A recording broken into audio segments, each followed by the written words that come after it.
गुजरात की एक अदालत ने 24 वर्षीय महिला की उस याचिका को खारिज कर दिया जिसमें वो महिला अपने एडॉप्टिव पेरेंट्स यानी कि वो माता पिता जिन्होंने उसे गोद लिया था उनसे वो कानूनी रूप से अलग होना चाहती थी। उस महिला ने स्थानीय कोर्ट में ये अपील दायर की थी कि उसके जो एडॉप्ट करने के जो लीगल डॉक्यूमेंट्स हैं कोर्ट उसे रद्द कर दे और साथ ही उसके जो डॉक्यूमेंट्स हैं जो उसकी आईडी प्रूफ है वहां से भी उसके माता पिता की जो नाम है वो हटा दिए जाएं। लेकिन महिला की इस अपील को अब कोर्ट ने खारिज कर दिया है। क्या कुछ पॉइंट्स जो है वो रखे गए हैं वो भी आपको बताएंगे। लेकिन महिला ने ये दावा किया था कि पिछले कई सालों से उसके अपने माता पिता के साथ कोई रिश्ता नहीं है और वो नहीं चाहती कि उसके जो लीगल जो उसके डॉक्यूमेंट्स हैं जो उसके आइडेंटिफिकेशन जो प्रूफ है उस पर किसी भी तरह से उसके माता पिता का नाम हो। लेकिन कानून आखिर क्या कुछ है कहता है जब इस तरह का कोई भी मामला सामने आता है तो उसमें आपको बता दें कि कोर्ट ने महिला की याचिका को ये कहकर खारिज किया है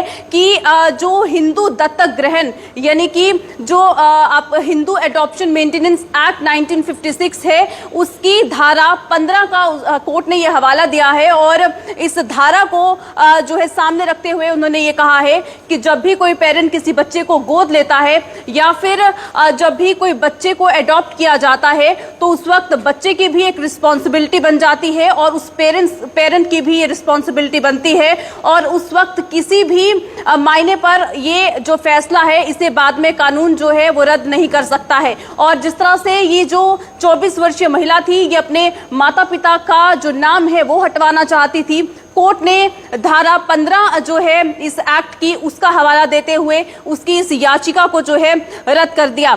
इसी के साथ जो है आपको बता दें ये भी कहा गया कोर्ट की तरफ से कि अगर लीगल प्रोसीडिंग्स के साथ यानी कि लीगल फॉर्मेलिटीज के साथ आप कानूनी तरीके से अगर ऐसा कोई भी कदम उठाते हैं जिसमें आपने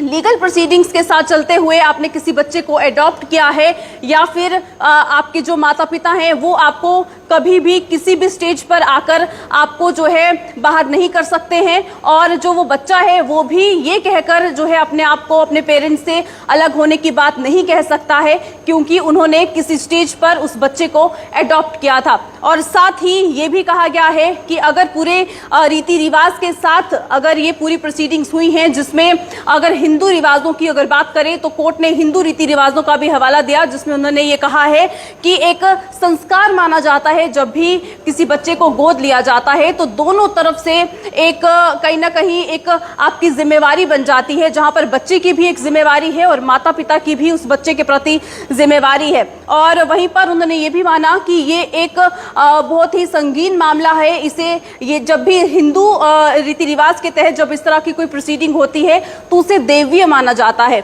और इसी के साथ उन्होंने ये भी कहा है कि जो जिन्होंने भी ये कानून बनाया है जो भी इस तरह के जो कानून बनाए गए हैं उसमें इस अवधारणा पर